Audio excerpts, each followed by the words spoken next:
This episode will be scenes from a clinic, which I do once or twice each year, usually spring and fall, at the Our Gang Riding Club set back in the woods outside the small town of Yorktown, Pennsylvania. We've had our clinics for probably 25 years now. We've never missed a year, though 2020 was a challenge because of the pandemic. In fact, by design, the clinic was smaller this year. Some years we have as many as 20 to 25 riders and horses through the clinic in the course of the day. Here, I think we had either 8 or 9, and it was kind of rewarding to have more time to spend with each individual.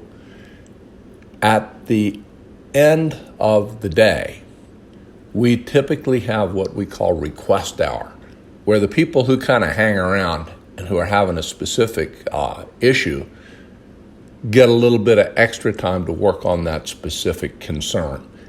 Usually earlier they'll tell me what it is so I can sort of observe their horse and identify what we might do to help out. So this year you'll meet Kristen, who has been to most of the clinics starting when she was probably 13 or 14 years old. I'd guess Kristen's in her mid-20s now. It's one of the great things about going back year after year. You see kids grow up and become horsemen. You see horses progress, and it becomes a real get-together among friends. So here was Kristen's issue. Her horse, and she's done all the work on herself, who was a bit of a challenge and had actually failed out of a training program before she got him, really does not like to lope under saddle. What he has done in the past is he will either just extend the trot endlessly and refuse to lope, or he'll take 3 or 4 strides, kick up, and stall. So we'll show you a short scene, where she attempts to get him to lope earlier in the clinic, and then we'll move on to the fix. As you watch this, think about which horsemanship basic comes into play to solve this problem. And at the end, we'll talk about that a little more. For now, enough talk. Let's move on to the clinic. Well, one thing we know, Kristen, your horse can dang sure trot. Do a little bigger trot. A little bit bigger trot. A little bit bigger trot. Come on, trot a little bigger. There you go. What kind of trot is that?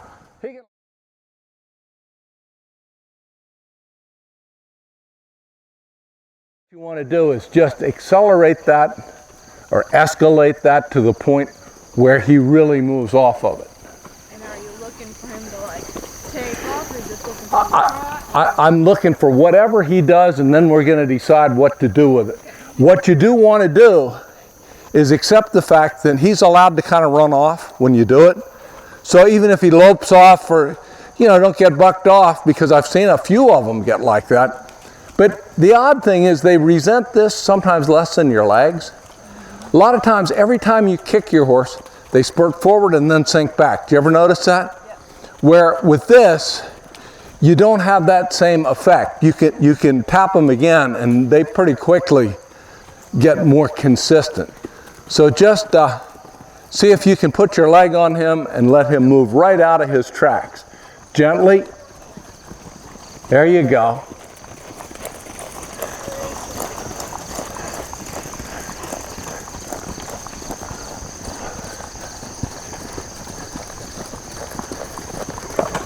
So just go ahead now. He's sort of had his little trot. Just sort of work him down to a walk, relax with him. And then just put your leg in him just as gently and tap. There you, good timing.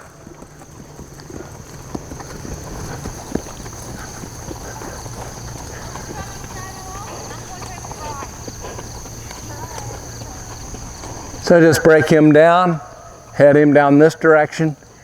Ask him ever so gently with your legs.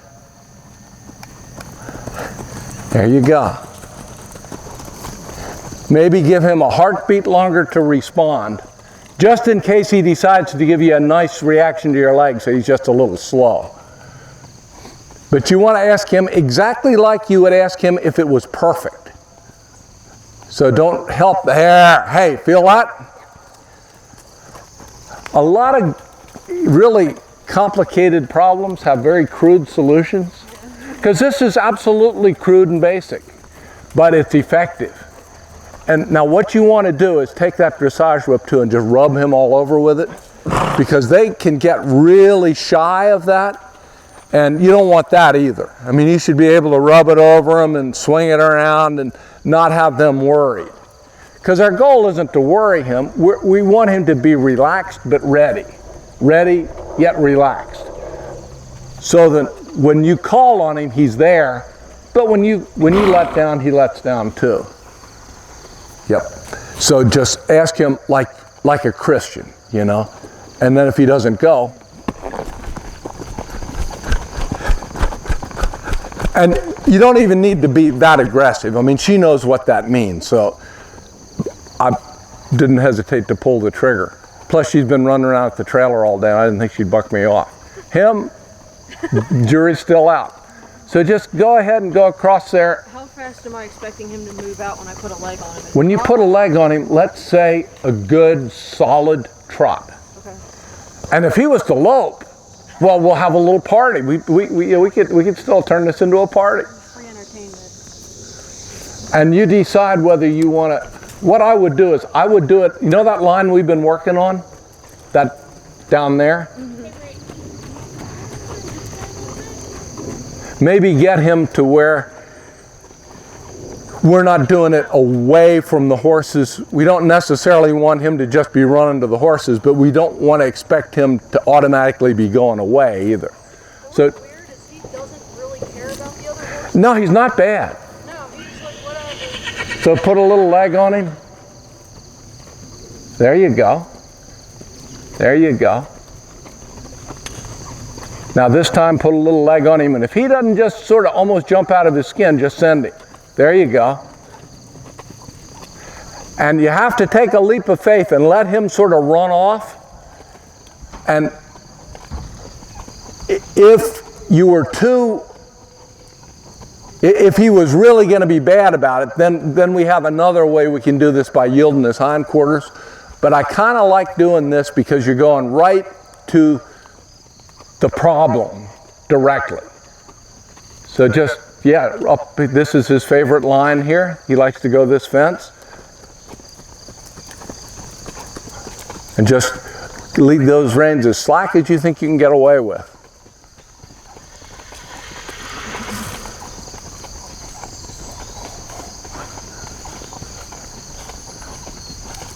And just let him, just spiral him down like we were doing earlier today.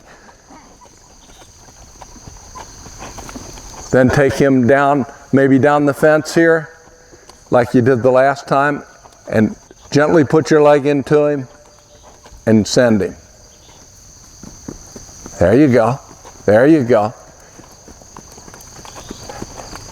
Now, you know, Ashlyn has that milk cow that she's had to get out all the time. And that thing has a habit of running up this fence here. So you're going to have to catch that doggone thing. And it's wily and it's fast. So you may even have to do that enormous trot to where he lopes. But you might find that he's a little more willing. Just go ahead, ask him. Tap, tap, tap, tap. Woo! There you go. Now don't restrain him, just spiral him down. Spiral him down. Spiral him down. There you go. Now,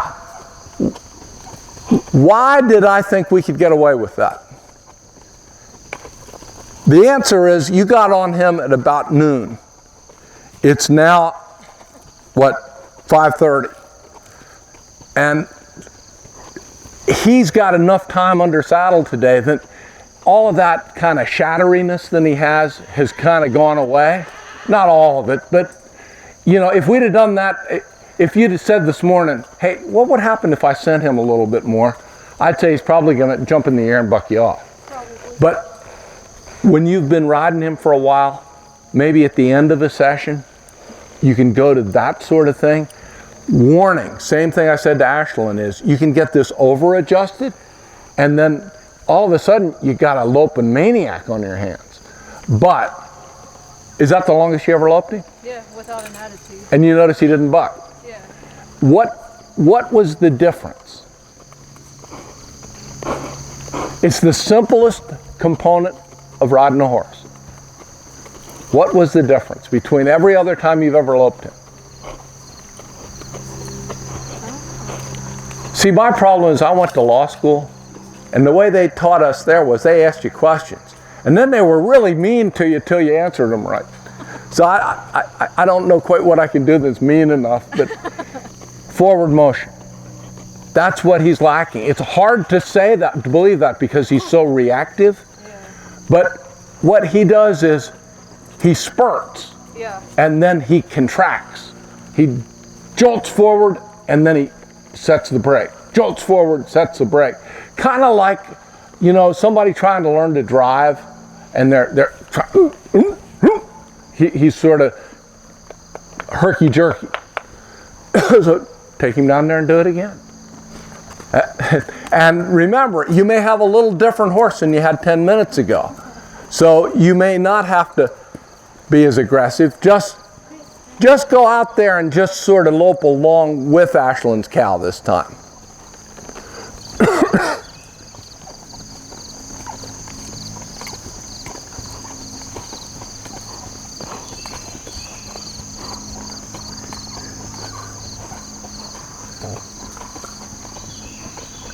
Remember, just ask him real gently, and if he doesn't step right up and lope, then tap, tap. Doesn't have to be real harsh, but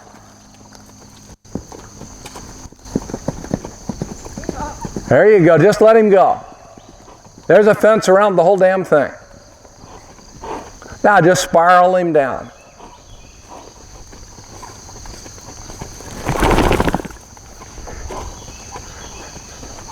As long as you keep him on the inside of your legs and the inside of the fence, you're okay.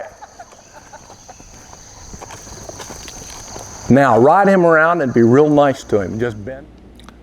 So, did you figure it out? That the real problem this horse had was a lack of forward motion. And the fix was to motivate him to go forward, to make that easier than not going forward, and then to let him go ahead and go on. And basically he stampeded down the rail, but he was loping. And that's all you could expect at this point. Don't ask for more. Don't try to steer. Don't bring him to a stop. Don't give up the ship because you're worried that he is loping now. Just ride through it, and you'll extend that out over time, as we began to do here. So this was a rewarding success, frankly, for everybody involved, and I'm glad we could share it with you.